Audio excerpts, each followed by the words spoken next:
Jackson. I'm a professor of architecture in this department, but you probably have not seen me because I work in London. If any of you are thinking of going to London next year for your third year, you'll meet me there, and I'm very much looking forward to meeting you. If you are coming to London, I suggest you pay extra attention to these lectures, because these lectures are the sort of things to which I'll be referring you when talking to you about design work down in London. So if you look at me blankly and say, well, I wasn't at your lecture, I will say, why not? I'm an architect, I'm an architectural historian, and what else can I say to recommend myself? Not very much, except I don't like people being late. So if you are coming to my lecture up there, will you please make the effort, because it's polite, to come on time, okay? That means don't be late. And you can sit down,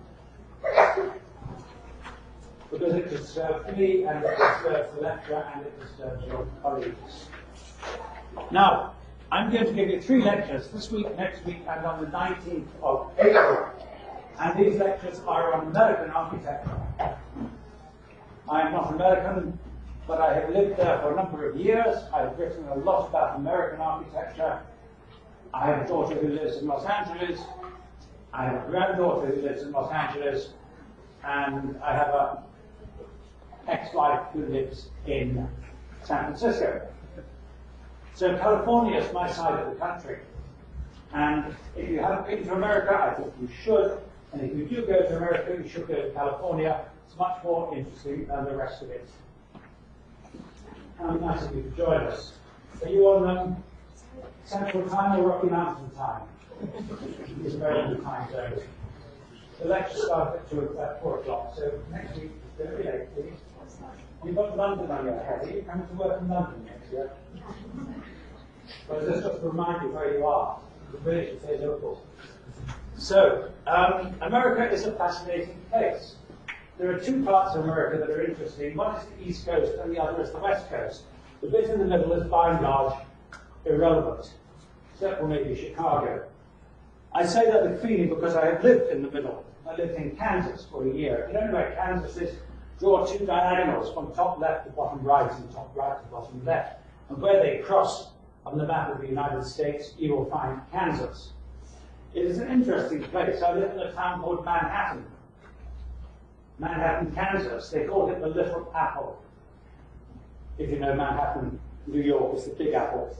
And why is it called Manhattan in Kansas? Well, it used to be called Boston, but they found that confusing. So they changed it to Manhattan.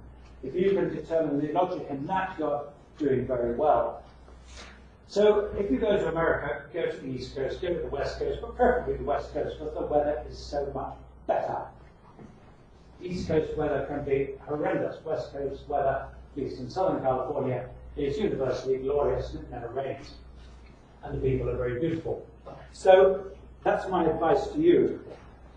The architecture is actually very good in California. It's where the European modernists tended to go, and therefore you get a lot of very good earlier 20th century and mid-20th century architecture there.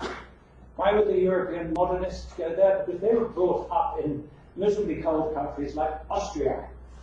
And they thought that was no good, and they suffered through the First World War, so they all decamped shot off to California because it was comfortable. And as Frank Lloyd Wright once remarked, if you tip up the continent of the United States, all the weird people roll over and end up in California, which is completely true. So that's why I like California so much.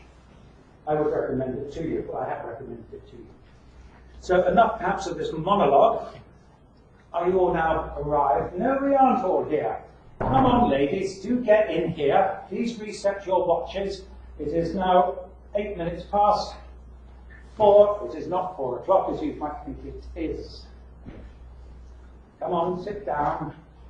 Don't be late next time. Good, thank you. Right. We're looking at 3 architects today: Henry Hobson Richardson, Lewis Henry Sullivan, and Frank Lloyd Wright.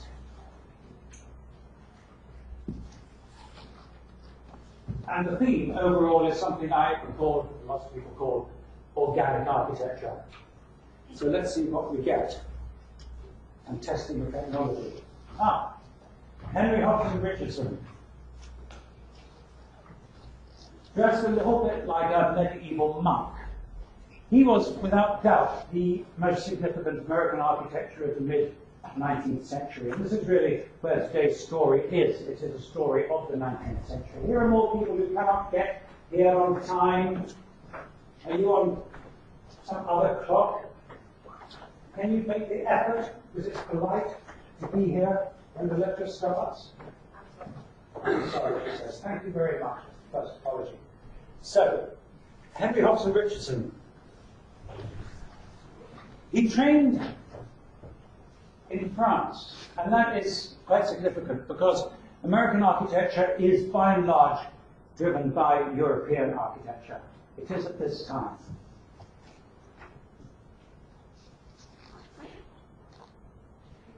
Lewis Henry Sullivan, he's the second character of today's lecture. He also trained in France. And why would they go to France to train? Well, why wouldn't they come to England? Let's put it like that. Because we did not teach architecture in this country. We had no schools of architecture. What was the first, does anyone know, the first recognized, licensed, if you like, school of architecture in this country? It was Liverpool University. That might surprise you. Yes, there was education in architecture, the Architectural Association, but that was informal. Patrick might disagree. There was education at King's College in London. There was also education at University College London. But none of those were approved architecture courses. The first one was the one here at Liverpool, but that wasn't until 1904 or something like that.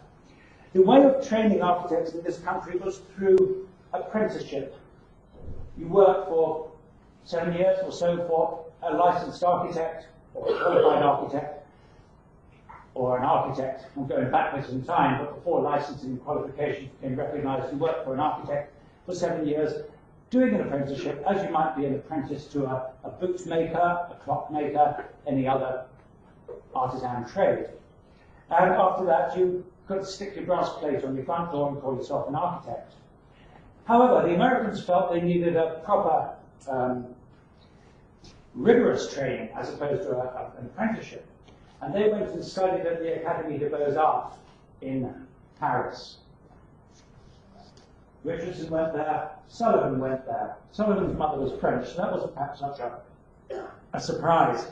Richardson went there because there was a civil war in America and he was a young man, and the best way to get out of being in a civil war was to go and live somewhere else. Civil wars are very nasty things. And he lived in New Orleans in the South, in Louisiana.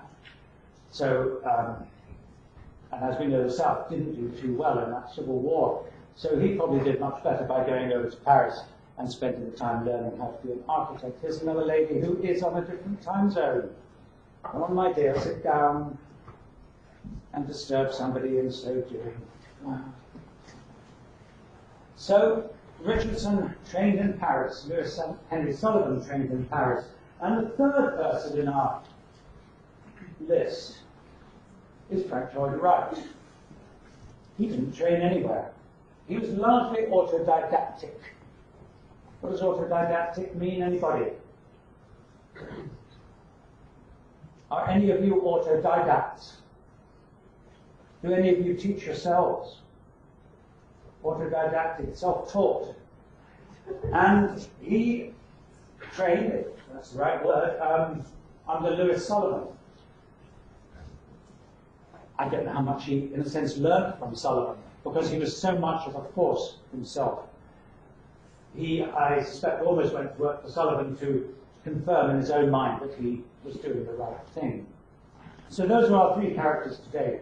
And we're going to be following through their careers a little, looking at their buildings. When I talk about architectural history, I talk about buildings. Buildings are ultimately what it's all about. You get your theorists, if you like. I'm not very interested in that. Theories can come, theories can go, but buildings are essentially what architecture is about. So we'll be looking at buildings.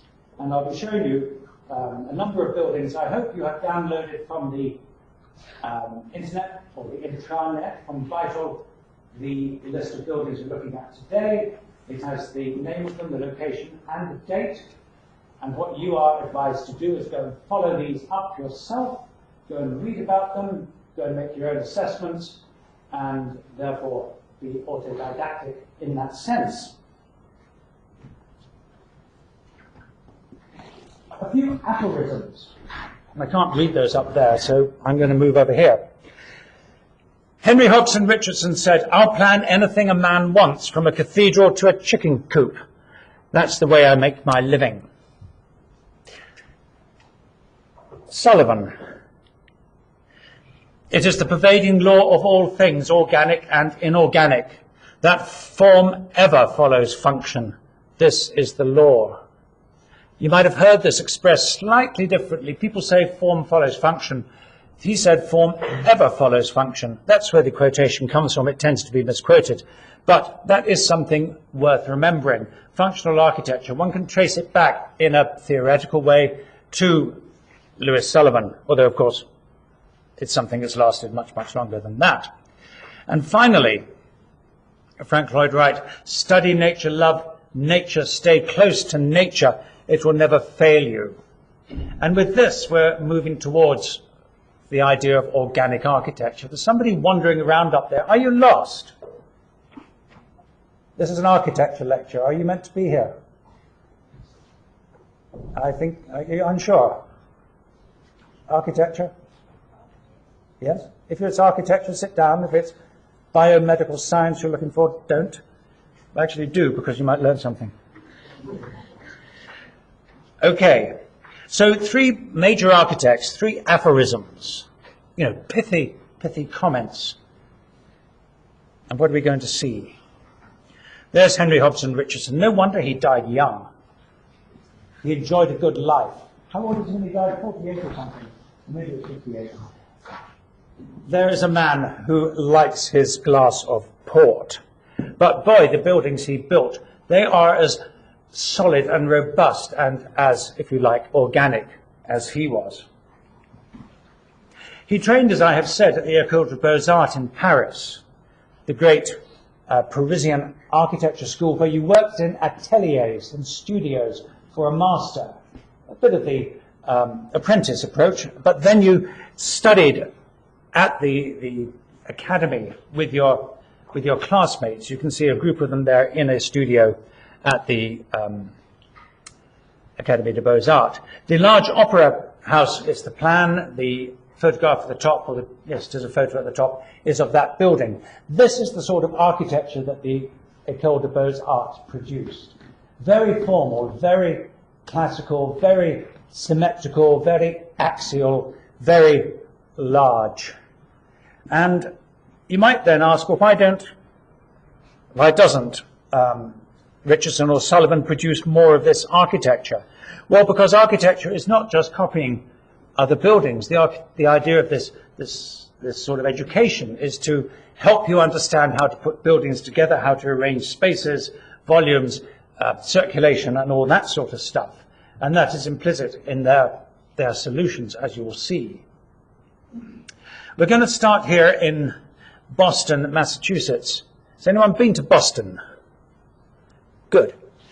Very nice city. And the building we're looking at is slightly hard to spot. It's in the middle, pretty much in the middle of the photograph. Oh, look, I've got a pointer. This is a new toy. I got it for Christmas. There.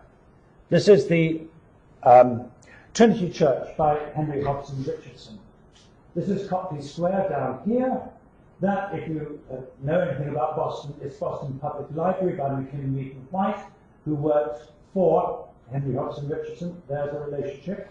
This building behind here is the extension to the Boston Public Library by Philip Johnson. What else have we got? That is I.M. Pei. That's the John Hancock building, which is all glass. And so it goes. Boston Commons up here, the downtown area over there, the Faneuil Hall and so on. This is the Back Bay area. It's a wonderful city. So if you do go to North America,